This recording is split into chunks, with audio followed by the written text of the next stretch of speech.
go. Great. So, welcome to Abdul Rahim from the Centre for Good Relations, who we're going to be working with today.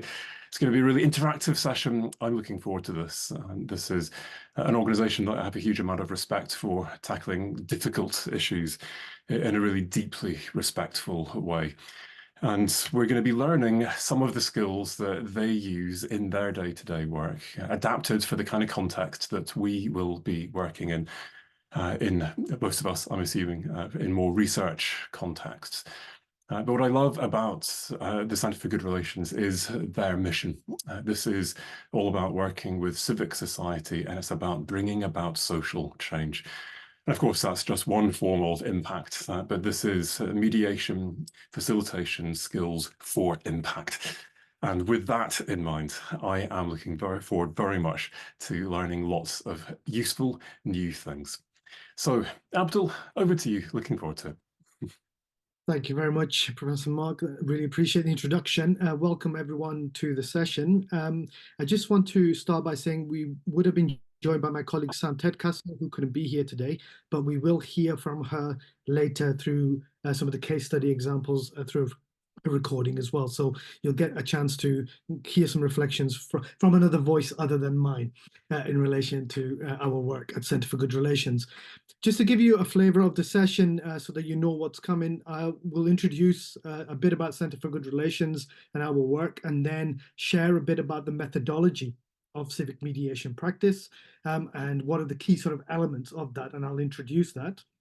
We'll then have an opportunity to go into smaller groups so that we can just reflect on that in our own areas of interest, in our own context that you are currently working in, and see how the application of that might be relevant to yourselves. We'll then have opportunity for questions around that, and the invitation will be to capture those in the chat, and we'll see if we can respond to as many of those as possible. We'll then also, as part of the session, in the introduction to the session that you received on Eventbrite, we'll look at a couple of case study examples in light of the use of that methodology, particularly related to the climate and biodiversity sort of crisis within that sort of environmental arena. So that will be there are many kind of applications of civic mediation, which I'll share briefly, but the case studies for today's premise will be based on environmental conflicts that we've been exploring over the last few years.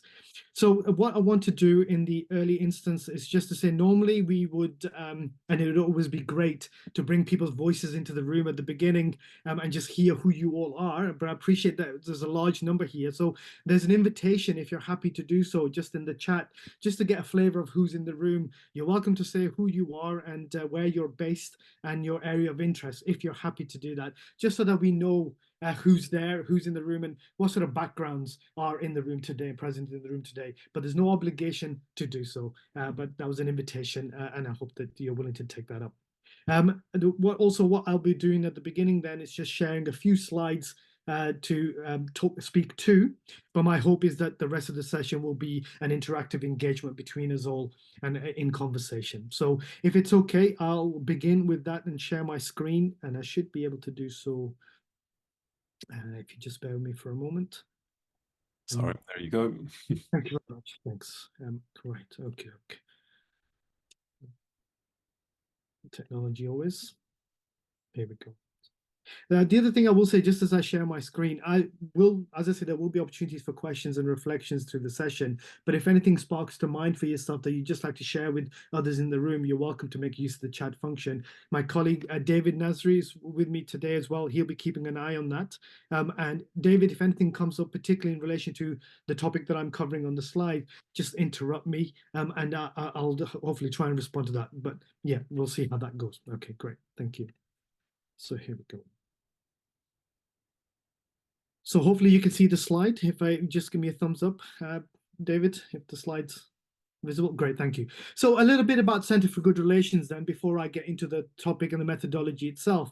So Centre for Good Relations is an organization that was formed in the early 2000s after a period of serious conflict in the northwest of England, in the UK.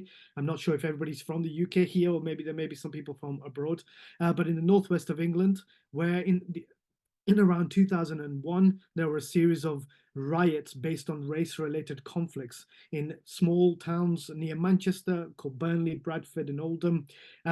And they were so significant that effectively the towns went up in flames, very conflicted sort of state. And with the kind of wisdom of the governments at the time, they invited and looked outwards internationally to see if there were any organizations or bodies that could offer some insight and input into the experience that they had in places like Burnley, where I was based at the time. And an organization called Mediation Northern Ireland were invited in, who had been involved through the course of the troubles in Northern Ireland and the peace process that was taking place officially above the sort of surface, under the radar of that. And this organization, made up of people from various different backgrounds of practice, came together as practitioners to say, is there an alternative approach to experience this conflict and work through this conflict in a different way? And they were invited from their experience to come to places like Burnley and Oldham and other places to offer their methodology and their practice into that. As part of doing that, the engagement that they carried out over a number of years, they were looking at the context in places like Burnley and looking at the people and the actors involved within that to say, how could they then build the capacity of the people in that context to develop their practice in future so that they could continue to utilize the approaches that have been developed by Mediation Northern Ireland in the relevant context that they were working in. And as part of that, myself and my colleague Sam and a number of others, we were trained in civic mediation and good relations practice. And we were then given the support by Mediation Northern Ireland to continue to utilize that methodology and develop it further in ways that was relevant to our context. And so since the early sort of 2000s, Civic Center for Good Relations was established as a partnership, and then in 2009 was developed as a not-for-profit organization to have an agency that was working on utilizing this methodology. Quite quickly in that period, other local authorities from around the different areas around England were beginning to hear about this, the development of this practice and the approach that had been taken in places like Burnley and Oldham, and were curious about how that could be applied in their context. And we were quickly invited and commissioned into different areas to test out that sort of approach and build our understanding and practice within that. So briefly, what I will say is that the methodology has been used in areas and conflicts such as community tensions and conflicts around race and heritage and identity and culture, issues around the impact of migration into towns and communities in different parts of England, work around quite significant conflicted tensions related to gangs, criminal gangs, and intra-gang violence, so utilizing the approach within that. And then latterly, from moving from the northwest of England to Scotland about a decade ago, there's been a gradual interest in the use of the methodology in environmental conflicts. And as I said earlier, that will be the two case studies that we will explore as I describe the methodology.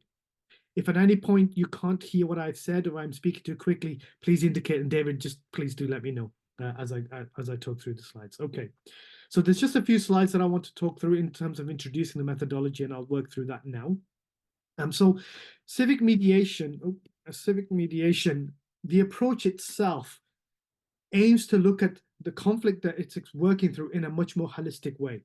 And in a nutshell, it's about bringing multiple parties to explore multiple issues that they're experiencing in a given context, in a given area. And the idea is to support those actors, those stakeholders in those settings to work through things in a manner that can be sustainable over a number of years and ideally over generations. So the idea is to work over a period of time with those actors in those conflicts and those contexts to change the nature of the conflict that they're working through and to change their engagement with each other in a way that is collaborative in nature and constructive in nature. Civic mediation recognizes that in order to develop long-term change, its approach has to think long-term and strategically in itself. And the encouragement, often this is an unusual thing for people to work through, is to give the stakeholders the capacity and the confidence and the willingness to take risks in doing so. So civic mediation works within the system and takes a holistic approach to do that. I want to just share and illustrate this diagram, which talks about how by working through with people in the conflicts that they're experiencing, how can we effectively develop policies and practice that will support and change the nature of that conflict to more constructive sort of settings. And often what we find in our experience is that when an issue takes place, people will be quick to develop processes to try and respond to that conflict. And that's a natural course of things in many different settings, not just in mediation. What we have found in our work is that often the relationship element, the third part of that sort of triangle, if you will, the hope is that that will develop naturally and in of itself. But at civic mediation practice, we recognize that conscious effort needs to be paid to actually work through that relationship dynamic between people. Because if you don't do that, then an issue of trust can develop between different power dynamics within the system. So for us in our practice, we will focus on the issues and analyze the issues as the outsider and try and get a good 360-degree understanding of those issues and all the stakeholders involved. We will then co-design and work with them to develop processes that all the stakeholders are likely to hopefully develop a bit of trust around, because they're working together to develop those processes or support the development of those processes. But we will consciously and make an effort to work with the relationship dynamics between those different stakeholders, actors, in a way that they feel they have agency and trust and understanding between each other, so that they can have confidence that as the processes that are developed, they'll be implemented in a way that has credibility in that setting. And in doing so, the hope is that those who are in situations of power will develop policies that will support the actual conflict, the change in the approach in constructive ways. And now I'm not sure, because we haven't had the introductions, and I appreciate that you've been capturing things in the chat, and I will have a look at that, as to what levels of experience you may have in relation to working with conflict. But I just wanted to share this slide by way of an introduction. We recognize that conflict is a natural phenomenon. We all experience it in different ways, individually, personally, and in organizations and contexts that we find ourselves in. If and in the absence of good skills and good tools and techniques to work through that conflict, the danger is often that those can lead to destructive outcomes. And the idea behind building the capacity of people to work through conflict, giving them the skills to do so, and giving them the confidence to do so, the hope is that as they develop relationships with each other, they will work through things and utilize that conflict to change things in constructive ways, to change also they language in the way that they understand conflict and work through it, to see it as a potential positive resource to develop new relationships, new understanding.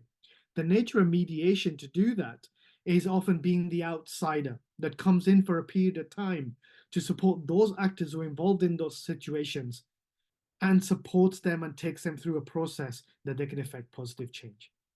But like I said earlier, in terms of civic mediation practice, we recognize often in the context that we are working in that these are not small conflicts that can be resolved in a period of days or time. They have a legacy of history behind them, and therefore they can be generational in nature. We have to think long term in order to resolve those issues and support the actors to resolve those issues over time.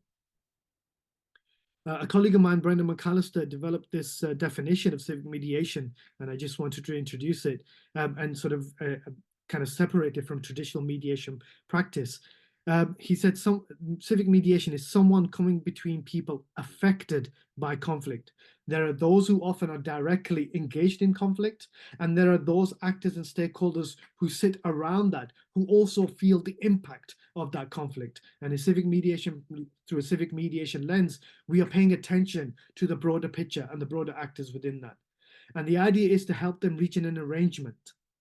Often in traditional conflict resolution practices, the idea is to try and get parties to come to a resolution quickly or to a solution. And that can be useful, and it has its place.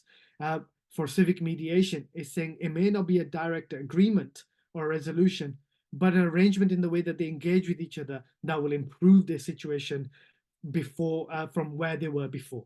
And I just wanted to kind of share that. definition. Abdul, we had a question come through, and I know there'll be a structured set time for questions, but I thought it'd be good Sure. to get your opinion on this now. Sure. So Maxine was asking, can you say more about being the outsider and the Sure. role of local actors as the experts on the situation?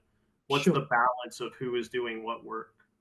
Great. No, thank you very much, Maxine, for your question. So most people who are in the conflict, we would understand and recognize them as being experts of themselves in that conflict.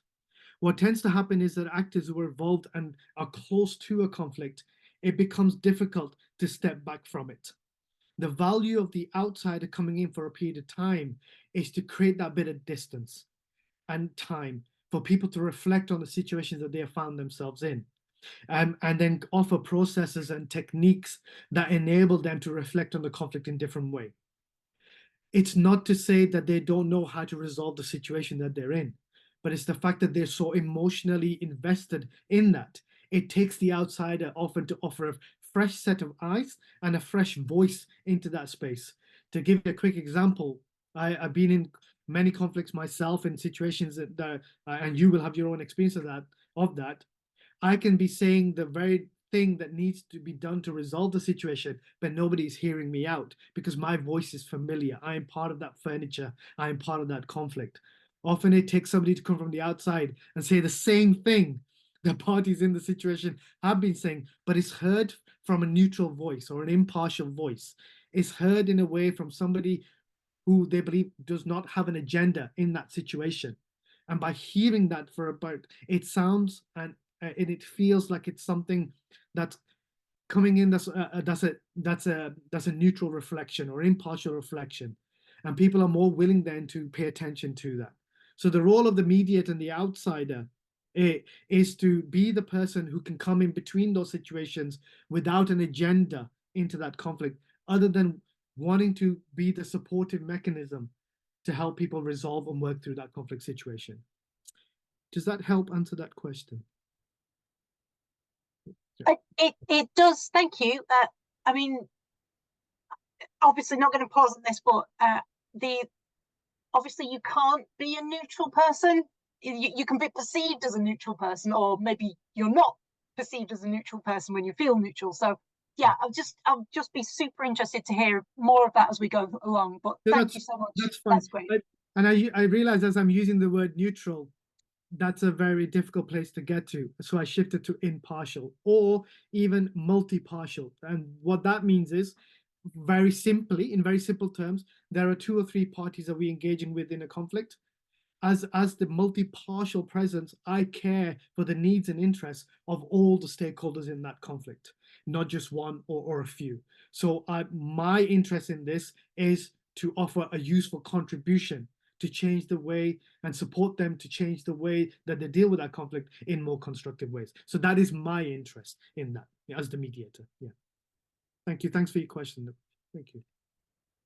So just to I suppose expand on that a little bit, for those of you who may be familiar with different approaches to mediation, you will find mediation approaches or conflict resolution approaches used in commercial settings, in local community settings. Often you'll be familiar with in family sort of mediation practice, and also around localized disputes around neighbor tensions and so on. Often in those sort of practices, the conflict is at a situation where the parties are struggling to engage in that conflict in constructive ways. So they call for the support of an outsider to come in. The conflict has reached a peak where people are struggling to kind of be able to kind of separate themselves from that situation. So they need that support for a period of time to help them resolve the situation, to negotiate some kind of resolution to that.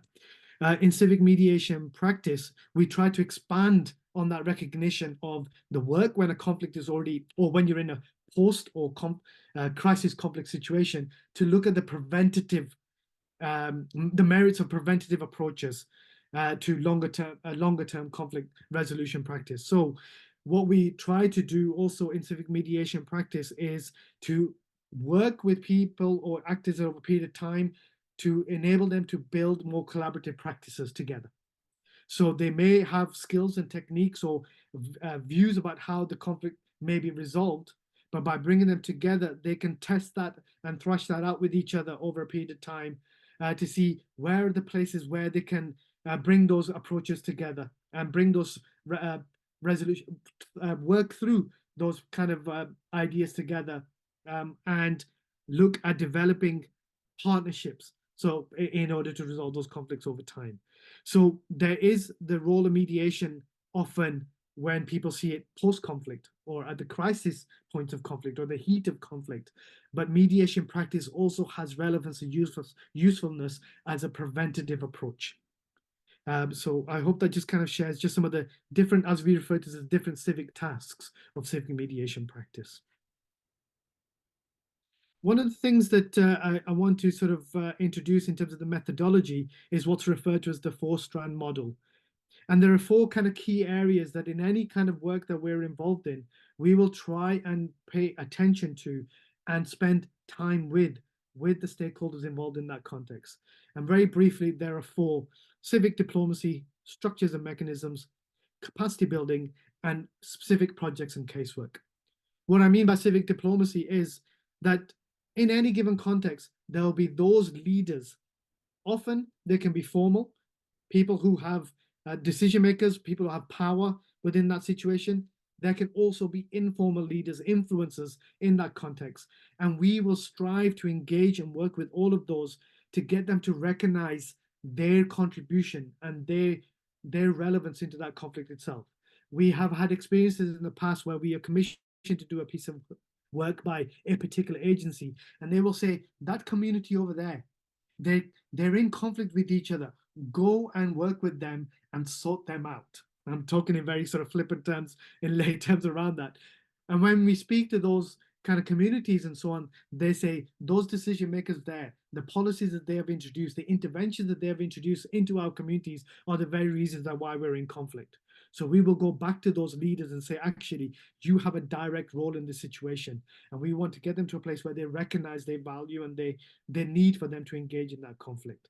So we will bring the power brokers, we will bring the decision makers into the conflict directly and work with them to recognize their role within that. In relation to structures and mechanisms, in any given context, there are often traditional multi-agency, multi-party partnerships that are developed around a conflict. And we will then work to assess as with a sort of fresh lens about the current structures to see if they are fit for purpose. And often what it requires is just to create certain sort of tweaks to that sort of structure that will help enable it to be more efficient. In some cases, we have found in our practices that those structures don't exist, and we will develop multi-actor sort of structures within which they can begin to engage with each other and almost steer themselves around that conflict and support the bringing in wider stakeholders into that. In any given work that we do, and our own experience of that with Mediation Northern Ireland was it was the same.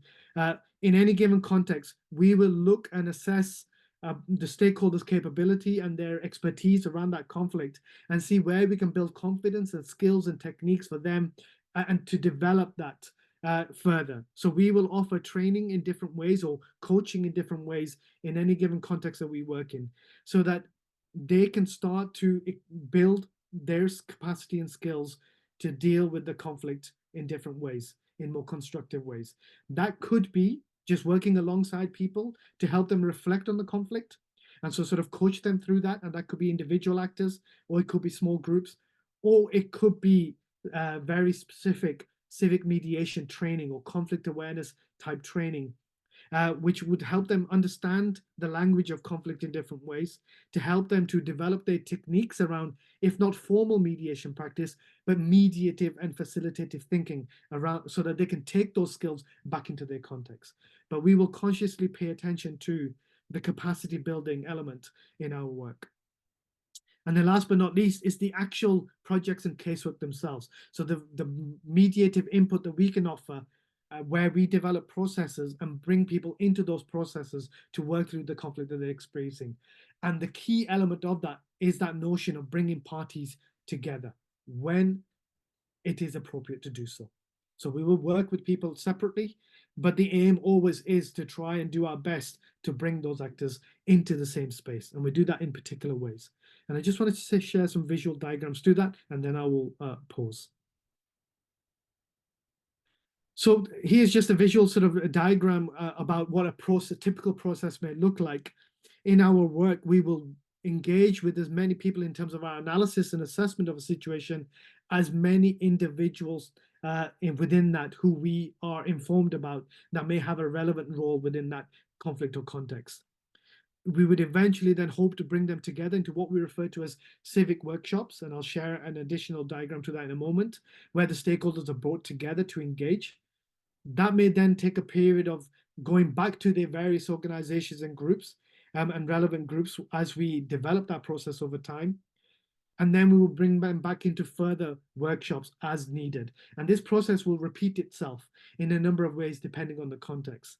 But the key element of all of this is the resource that it requires to do the work in between the main gatherings of stakeholders. So there's a lot of individual one-to-one engagement and contact with different key stakeholders in that process. So it's a very resource-intensive process. And that why do we bring people together? I just want to illustrate this diagram. I don't know, David, can you see the cursor as I am on the slide? Can you see the cursor? You can, right.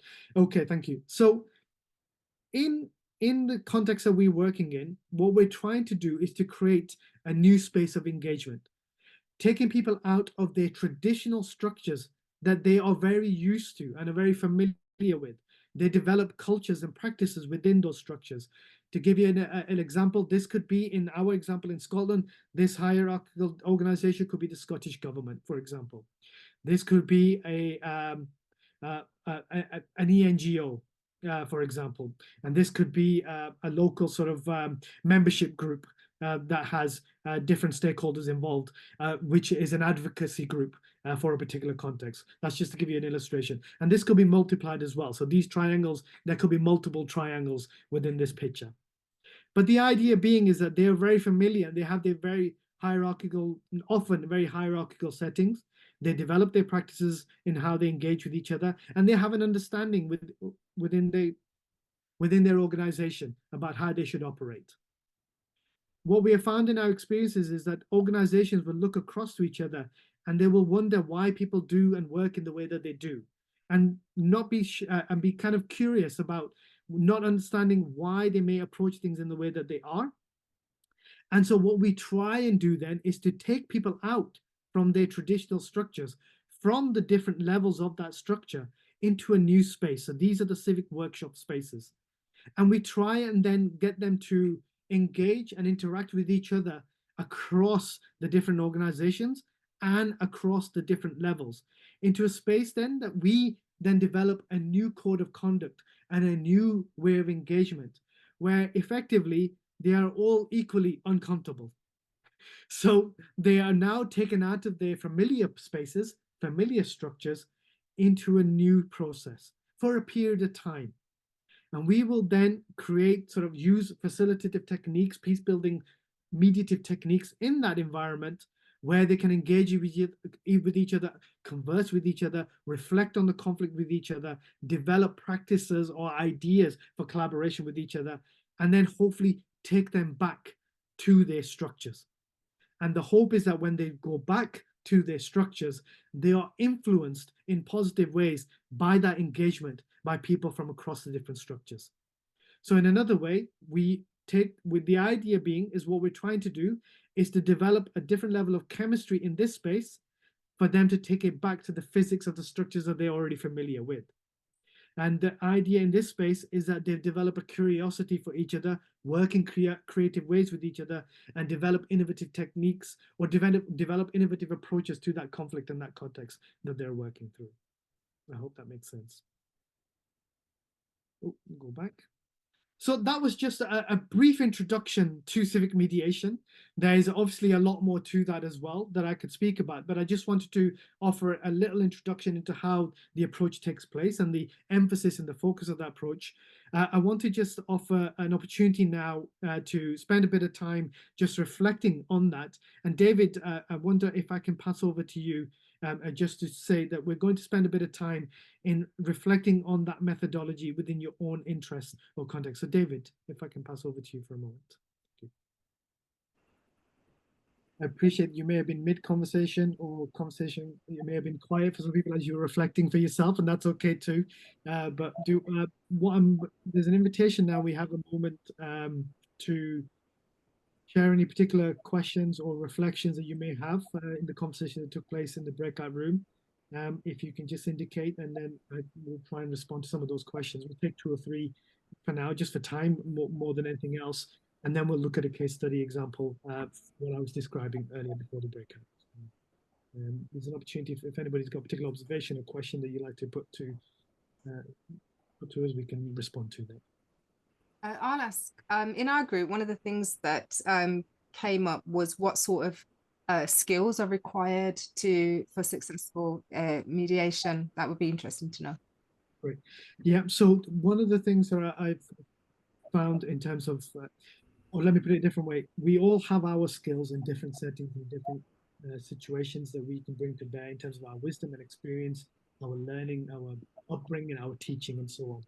In terms of mediation practice, there are certain characteristics or temperaments that requires in order to kind of be able to be a mediator or to be mediative. And in fact, if it's okay, it's not the best diagram, but I'll just share my screen again, and I'll just go to a particular slide. So the characteristics of a mediator, there are kind of 3 elements to that, if you will. One, it's who you are as a person. Fundamentally, what are your core values and beliefs and principles that you live by? And often those are about seeing the best in other people, recognizing the vulnerability and the notion of people making mistakes and so on, and being open and non-judgmental around that, and seeing the value of change and the ability of people to change for the better. That's just to give you some examples of that. Now, you then have the qualities or the nature of a mediator, and that's about how you are as a person, and that's about having that calm presence, being that sort of person who can engage and have a curiosity for the other. You are a person that can engage with people from different backgrounds and different levels of society, and you're comfortable in those spaces to do that. So you effectively are almost that presence that people are willing to engage with and turn to for support and guidance. And then you have the things that can be taught over time and can continuously be learned and refreshed and practiced, and that's the skills. So the abilities and talents that you bring of mediation or facilitation practice, so is what you bring. And that's the things around communication, active listening, being able to introduce techniques of how people can engage in different and creative ways. So those kind of 3 elements, if you will, who you are as a person, your fundamental being and your worldview about engaging with people and others. And I would say also that ability to engage with, in inverted commas, your enemy. You're comfortable being with people who you would in other ways be fundamentally opposed to if you were to pass them in the street. But when you are coming into a space where you engage with them, it is their conflict that you're engaging with. And you're able to be grounded and comfortable in yourself enough that you can still maintain a relationship with those. To give you a quick example on that, I've done a lot of work over the years with the far right. Those who are particularly, for example, the British National Party, the English Defence League, people who would in other ways see me as their enemy and the person they wouldn't want to see in this country, for example. But over the years is building that capacity to still have a curiosity about their motivations and their interests and their needs as a human being beyond the politics. And so being comfortable being able to engage with them, building a relationship. So that's just to give you an illustration of some of the things that kind of make up some of the characteristics of being a mediated practitioner. I recognize that for some people that can be very difficult. So for example, those who are keen on advocacy will tend to be more activist in nature and advocate for a particular position. And that is absolutely fine. You are then an actor within that conflict. And that's okay. So it's also knowing where your boundaries lie. I was explaining the example of the far right. I had a colleague of mine who was trained in mediation practice alongside me. He came from a Quaker tradition. And for him, that was a red line to engage with racists, for example, and he couldn't do that. So he recognized and had an awareness in himself that he wished to be the activist and the advocate. He couldn't be the mediator. So it's knowing where you are able to draw boundaries or not. And particularly for mediation, is developing that ability to engage across the spectrum of people and backgrounds and interests that people have. I hope that, Anita, I hope that answers the question. Thank you for your question. Thank you. Any other questions or observations before we look at a case study example?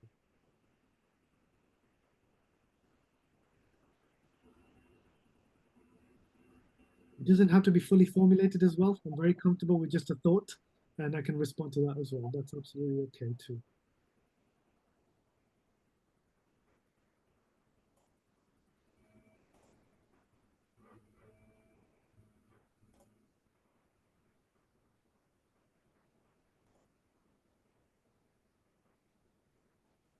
Okay. If a question comes to mind, please do capture in the chat. What I like to do then, by way of illustration of the methodology, is to just share a case study that took place a number of years ago, which was based on, and I wonder if I've got my screen ready for that. If you just give me a second. So there were two case studies that I wanted to illustrate, and it may be that we will have time to do both. But the first one is a video that I'd like to share with you on that, and that is was a piece of work that was carried out by Sam, my colleague Sam, who I mentioned earlier, who couldn't be here today, on improving the relationships in Scotland's fishing industry. And it was a European-wide project around the Celtic Seas Partnership, and it was the introduction of marine protected areas and the conflict that's situated around that context, and the work that was done in her role as a stakeholder engagement advisor for WWF. And she was able to bring in this methodology and bring in colleagues into that space and help them work through a process. So I'll share a little video on that. And then if we have time, I'd also like to share a blog by way of an introduction to a case study around Finding the Common Ground project, which was about sustainable upland deer management in the Highlands of Scotland.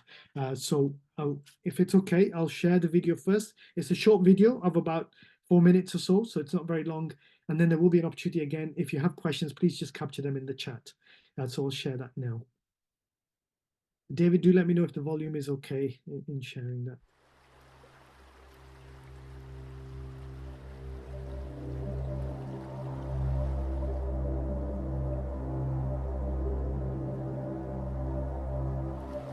In the marine environment, there seems to be lots of potential for conflict as a result of different sectors, different marine users wanting to exploit similar areas or similar grounds. There's a lot of potential really for the use of civic mediation in the marine environment.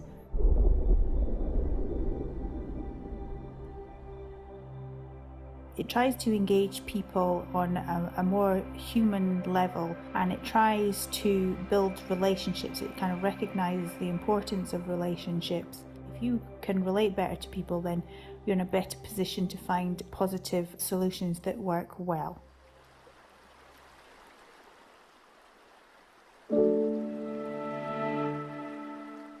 My real name's Alistair Philp. I'm known as Bally.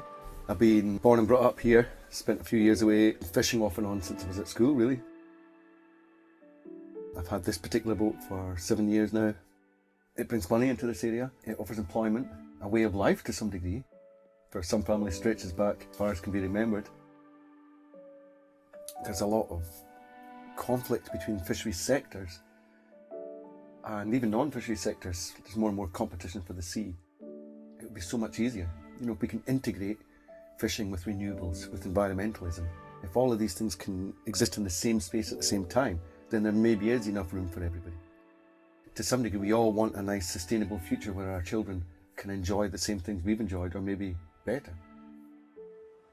I think for the marine environment, there's a lot of coastal communities. They have very strong cultures and traditions, and often some of the conflicts that arise out of the marine environment are a result of some pressures or changes to some of these cultures and traditions, which people are very strongly emotionally attached to, and it's very difficult for people to separate professional and cultural and traditional values. I think the mediation process that we went through was very good at the time, and it made us realise how very little was understood between the individuals, really. Being able to speak to someone about their personal life, you would be speaking in a completely different way to someone that you've probably known at meetings for years. It's a good tool and a toolkit for marine planning. To use mediation to form a policy or to get some sort of more general agreement, I think probably would in the future be a good tool. To be honest, I was very sceptical. After taking part in some of the discussions, I don't think it was a bad thing. It was nice to get all the people together, people that were involved from different parts of the industry. It's the same in every industry. You're always going to get black sheep or troublemakers in any industry. I was expecting that. It wasn't going to be all roses. I was glad I'd done it. My point of view has always been that there's plenty of room out there. It's just the way that it's managed, and if it's managed properly, everybody should get on okay. And I think from that, it was a worthwhile exercise. Yeah, sometimes it's hard enough getting on with your own life without engaging in these new concepts. In the longer run, we're only shooting ourselves in the feet if we don't find ways to engage with other sectors. Sitting in a room and realising that everybody else is fighting their struggles from their angles, you realise that, you know, where there's common ground, there can be peace. And I think the mediation for me fostered relationships and built a vision of the future that I would argue is brighter.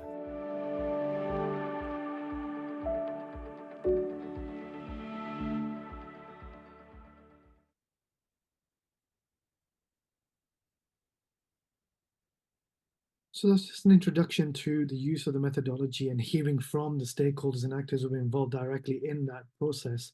Again, I'm conscious that there may be questions, there may be kind of reflections from that, but I also wanted to share a blog which was written by Sam for the second of the case studies around Finding the Common Ground project. And I'm wondering whether at this point, if people were comfortable to, you're welcome to stay online and just mute and close your video if I share the link to the blog and have a comfort break and to grab a cup of coffee or tea, or just stretch your legs and then have a read of the blog, which should take a few minutes to read. And then it's an opportunity to come back for the final part of the session to, in your consideration of those two case studies, what questions does that present for you? What observations does that present for you for your context that you'd like to share with others in the room? Does that sound okay, Mark, to do that if I share the link? Is that okay? So I'll share the link in the chat to the blog, so if you just bear with me and I'll get that. Hello. I was just wondering about the timing. Like, I've noticed how long it took, more or less. But I wonder why it came to be that you decided for that specific duration for the project, because I'm assuming this will take a while. And sometimes I'm concerned we might try to rush things because we have to get them done, but I'm sure it'll take time for people to really engage with the process. So is it this duration normally what you recommend? Do you have any advice on that? Thank you.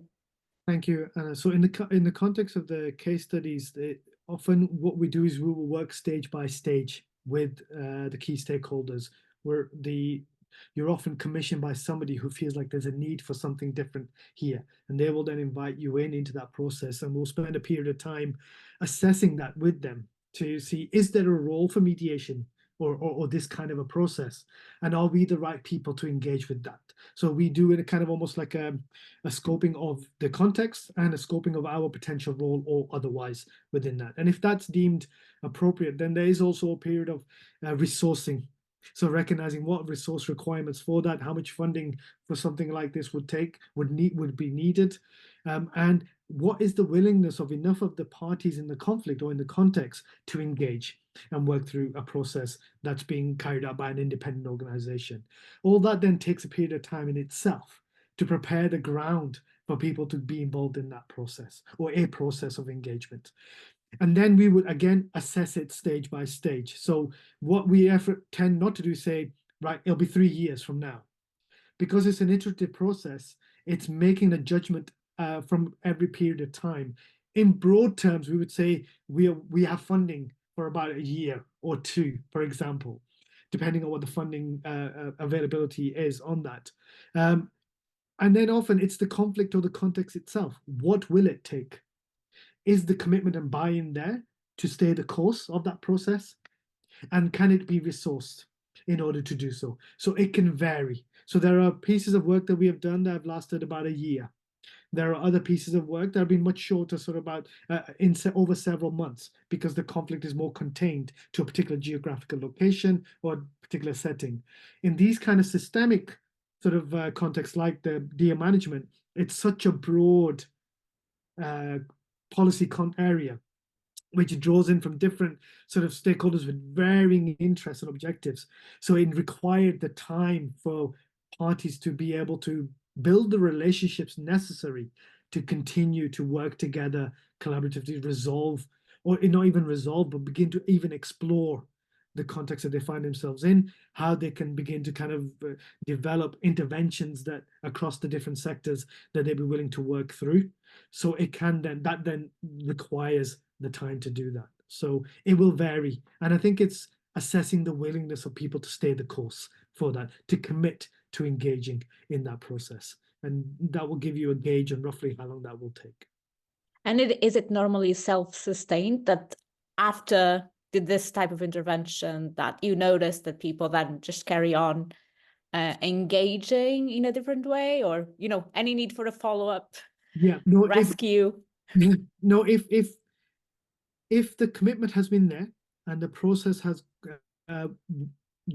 developed over time in a way that people have recognized its value, and sufficient time has been given for them to get to a place where their relationships have improved significantly, then it will be sustainable. And that's always the intention behind it. The idea of retaining or remaining present in the background, should we be needed, is something that we will always offer. So that once, so for example, in simple terms, the role of the mediator is to make themselves redundant from that situation as soon as possible. So we're not there to stay. We are not there to become part of the furniture, because that's the value of the outsider. So we want to remove ourselves from the situation when it is appropriate to do so. But then always to be on hand should further support be required. I'll give you a quick example. In the northwest of England, we did a piece of work that between the local authority and a private sector around a particular context between them, and a conflict between them, which lasted 2 or 3 years. We then stepped away because it was right for us to say it's time to cut the umbilical cord. You are now in a position where you're working together. That it's over to you to continue to do that. And then about 2 years later, we received an email out of the blue one day by one of the stakeholders to say, we've hit a bit of a bump in the road. It's kind of causing a bit of tension in our relationships. Would you be willing to come back? And so we came back and ran a session on an afternoon just to kind of re-energize those relationships and re-energize and re-emphasize the value of the work that they had done. And then we were able to step away again. And from what we know of that context, that multi-agency group that was developed out of that process still meet regularly, still work together regularly. And that was about a decade ago. And they're still continuing to work. So yeah, so developing the commitment in the stakeholders to see the value of their ongoing engagement to collaborate with each other, that is the intent, hopefully over time. Yeah. Thank you very much. Abdul, you got a couple of questions coming through. I didn't know, Julia, if you want to ask yours, because I saw your, or if you like, I can relay it. Just coming off mute. Yeah, I noticed in the case study that the University of Stirling was involved, and I just wondered, did they play a part, or were they just providing a venue? And do you think universities have a part to play in civic mediation? Yeah, so in this case, Stirling were offering the venue, as it was a central location within which to gather all the stakeholders. But within the process itself, we had the SRUC involved, so Scottish. David, help me out here with the abbreviation. So Scotland. Scottish Rural University College. Yeah, and we had academics from other institutions involved. So the value of academia within any given context, we would look to always bring people from that background because they offer that kind of evidence-based, research-based engagement around those particular issues. There is a whole other conversation about evidence, research, and emotional engagement around the conflict and perceptions and beliefs. But the aim is to then bring those kind of differing kind of viewpoints together and have conversations around that. But yes, academic involvement has always been a mainstay of our work and engagement. Yeah. Thanks, Julia. I think there were another series of questions in the chat. I'm just having a look.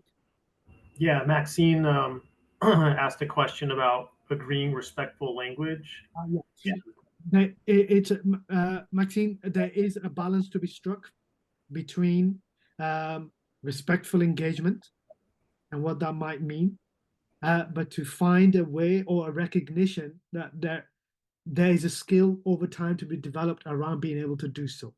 So when to give an example, in the fisheries industry, working with people who spend their lives isolated out on the boats in the sea, or working with stokers in the context of deer management, who are people of the land, who often will, who are not familiar or used to the environments in conferences and workshops and so on.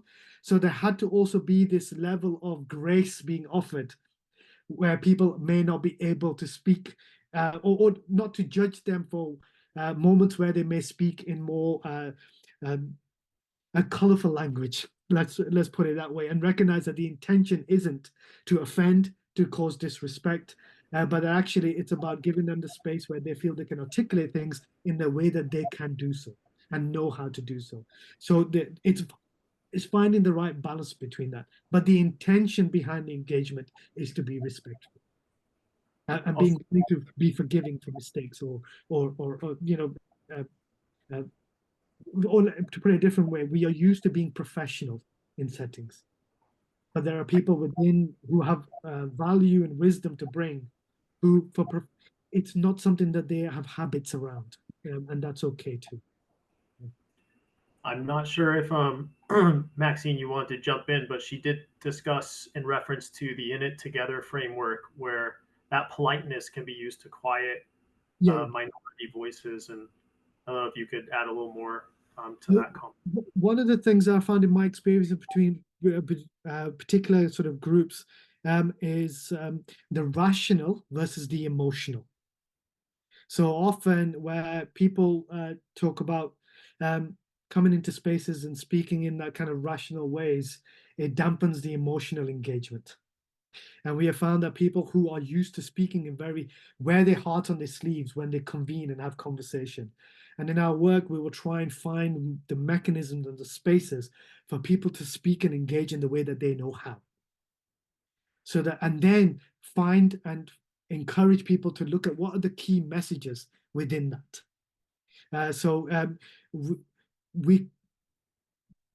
But we also need to think about where we might start in a conversation. So often politeness is, can we at least get into the room?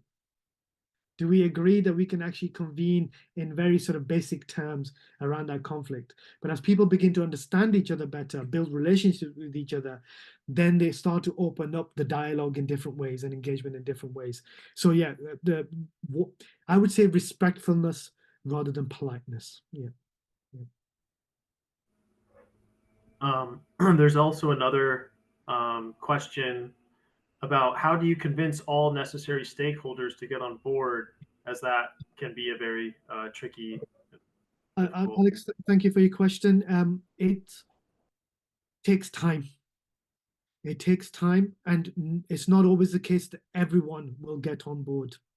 It's about getting a sufficient level of engagement around that context that the process can commence, and the hope that at some point, those who are the more skeptical, cynical about engaging, or just don't feel like they can give the capacity and the engagement around it, that over time you can bring them into the process in different ways. For some, often it's about bringing the people on board who are willing to engage and come together. So they will convene in those civic spaces, they will convene in those workshops and gatherings. But then there's also sometimes work that happens alongside it, where you may work with certain stakeholders separately in their context, so that then effectively you bring their messages and you become not the spokespeople, but you are willing to bring their messages into the space as well, and then take messages back to those stakeholders separately as well. So there can be parallel processes that can take place.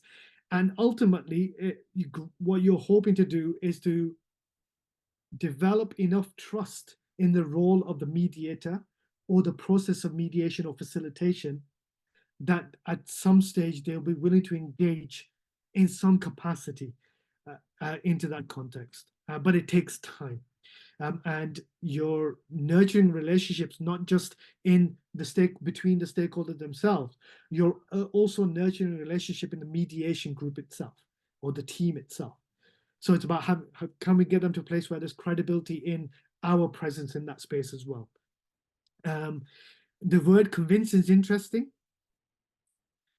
It's a challenge, and what we hope to get stakeholders into a place is where they recognize their own value of engagement. So it's convince is a strong word.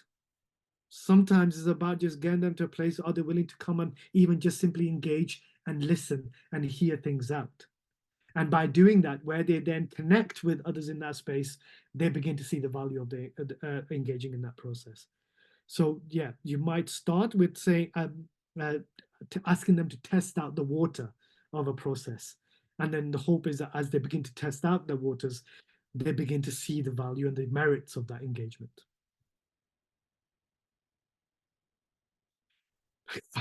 Financial incentives. You because of the nature of that. Thank you, Ying, for that. There is an interesting dynamic in here about value and incentive to engage. For some people, they believe or they feel that there is no opportunity other than to engage. For others, the incentives can be about providing in-kind support for the engagement. So in the case of the DA management example, we built in and encouraged the stakeholders who commissioned and funded the work, which is a multi-agency level funding within that. So there were stakeholders who were willing to put money into that process to cover expenses and to cover costs of engagement and accommodation for that, so that people who were engaging, it wasn't actually causing any additional burden for their engagement. We don't tend to pay people to come and engage, but where we can support their engagement in-kind support, we would look to do that. But it is all it's all dependent on what finances are available in any given context. Yeah. I'll just make a quick comment on that. This is quite a live debate in social science. Should you or should you not provide participant incentives? And there are radically different views, as there is no right answer on this. I think the kind of work that you're doing has such obvious value that I think it is entirely legitimate not to pay.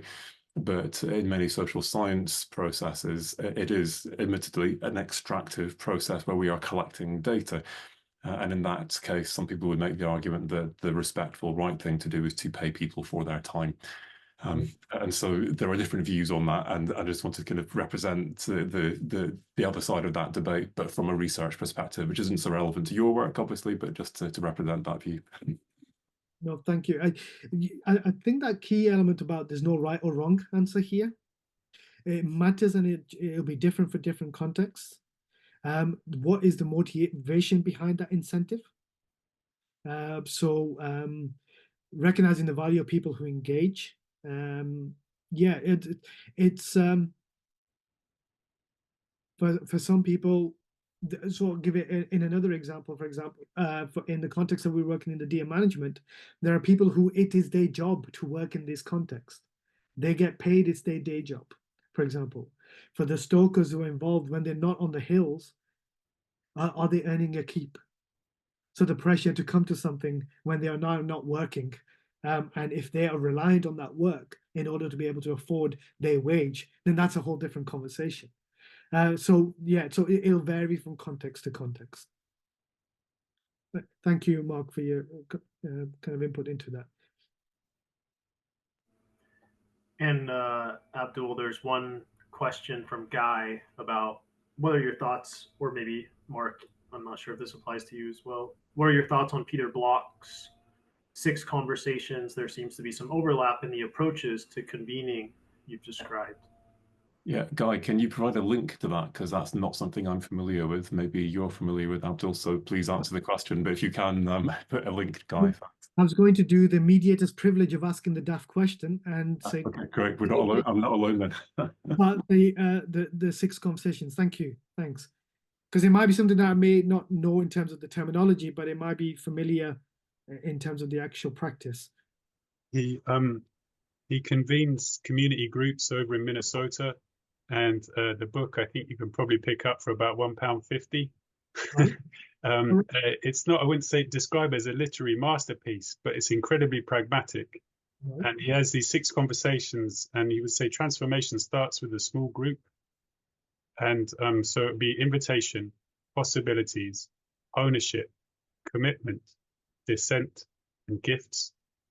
And the line around sort of guiding the conversations when you convene a group is that the question should be slightly anxiety producing to get people to think on their feet. Okay. So as an example of ownership around the problem, what have you contributed to the problem or the issue that you may be complaining about? You know, commitment, what are you prepared to commit to with no expectation of return? Some of these are quite juicy, if you like. Thank you, Guy. It's not something I've come across directly before, but from what you're saying, it resonates for the kinds of things that will take place in a process, a mediative or facilitative process. That notion of creating anxiety, as I said, in that space where we make everybody equally uncomfortable. So the things that we do with them, they're like, why are you doing with us? What are these games that you're playing with us? And the idea is to kind of shift their thinking about traditional approaches to dealing with a conflict or a context, because they're used to working in certain ways. Our aim is to try and get them to start kind of start to shift their minds into different ways of thinking. Yeah, so thank you for sharing that. But from what you were describing, it resonates in some of the kinds of things that he was describing in his practice. Yeah, thank you. Yeah, Abdul, it's just that there's one thing that I'm really keen on, and it's aligned with that more of asset-based approach, and that's the last one, the gift-based conversation. And one of the questions may be, in the context of a group like this, is there something that someone has said that has moved or touched you? Yeah. Thank you. Thanks, Guy. The asset-based approach, again, there's that notion of value of the people and value of what they bring, value of the community in which they belong. And by community, I mean a community of interest rather than geographical community, and acknowledging the contribution of that within any given process. Yeah. So valuing the people and the resources that they bring into that space. Yeah. So I'm terribly sorry to call time on this, because we could clearly go on for much longer, but it is 4 o'clock, which is when we agreed to finish. So Abdul and David, thank you so much for today. I have learned a huge amount. As some of you know, I do facilitation training. I dabble in facilitation, and what I do is just nowhere near. I mean, it is a tiny fraction of what you guys are doing, and the skills, the capability, but also the depth of thinking and the heart that you bring to this. And I've certainly felt inspired, but also equipped today, and I hope you all have as well. Abdul and David, thank you, and thank you everyone for coming. It's been a pleasure. Thank you very much. Thanks, Mark. Thank you so much. All the best. Thank you. Thank you, everyone.